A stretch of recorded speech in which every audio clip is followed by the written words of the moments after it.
Panalangin para sa isang anak na pasaway. Sa ngalan ng Ama at ng Anak, ng Espiritu Santo. Amen.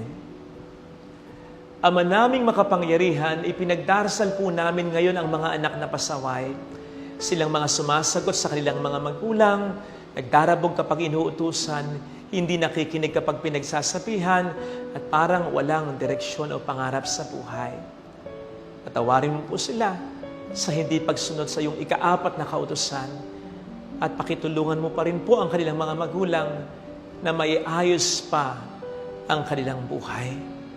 Lumawak pa sana ang makitid nilang isipan, maituwid pa sana ang baluktot nilang pangangatwiran, at lumambot pa sana ang kanilang puso. Sa katigasan ay parang wala nang pakialam kahit masira sila o kahit pamadurog ang puso ng kanilang magulang. Wala ka naman pong nilikha na taong pasaway, kaya sigurado po kami na ang mga ito'y naimpluwensyahan lang talaga. Dahil dito'y nakikiusap po kami na palayasin niyo po ang espiritu na mapanlinlang na bumabalot sa kanila. Ipahayag niyo po sa kanila ang iyong katotohanan upang ma-expose sa kanila ang kasinungalingan ng kalaban na walang ibang nais kundi ang kanilang kapahamakan. Alam po namin na mayroon kang dakilang plano para sa kanila. Tulungan mo po sila at ang kanilang mga magulang na ang lahat ng ito ay maisakatuparan pa.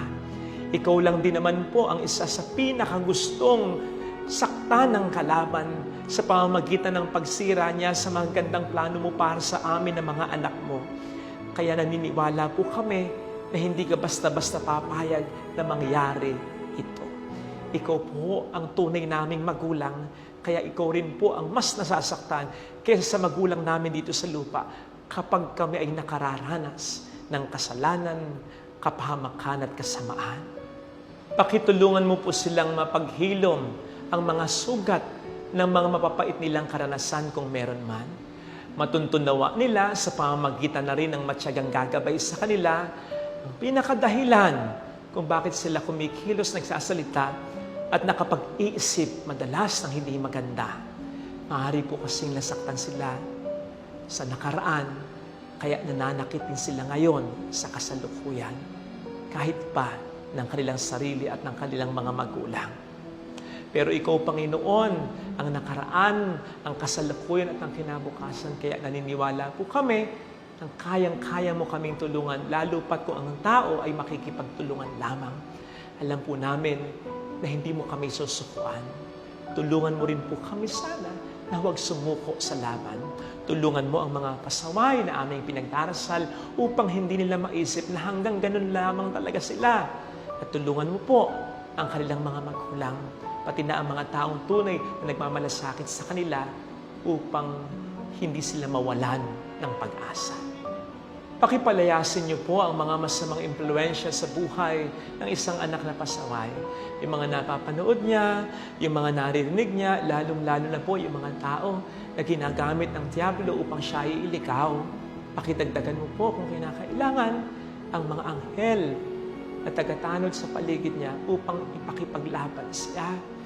Mahina na po kasi ang kanyang espiritu, bagamat pinoproject niya na malakas siya. Iniisip niyang in control pa rin siya. Pero sa totoo lang, ang in control na ay ang masamang espiritu o impluensya sa buhay niya. Pakipatawarin mo po ang kanilang mga magulang kung meron man pagkukulang ang mga ito sa pag-aalaga, sa pagkabay, sa pagbibigay ng tamang atensyon at pagmamahal. Pakitulungan po silang makabawi pa kahit papaano, pero ikaw pa rin po sana ang magbigay ng pinaka-kailangang kapupunan. Patawarin mo po sila kung may mga pagkakataong gusto nilang mawalan ng pag-asa, at sana'y maipaisip mo rin po sa kanila na kung sila'y mag-give up, ay sino na lang ang pwedeng magpagamit sa iyo para magtiyaga sa anak nila.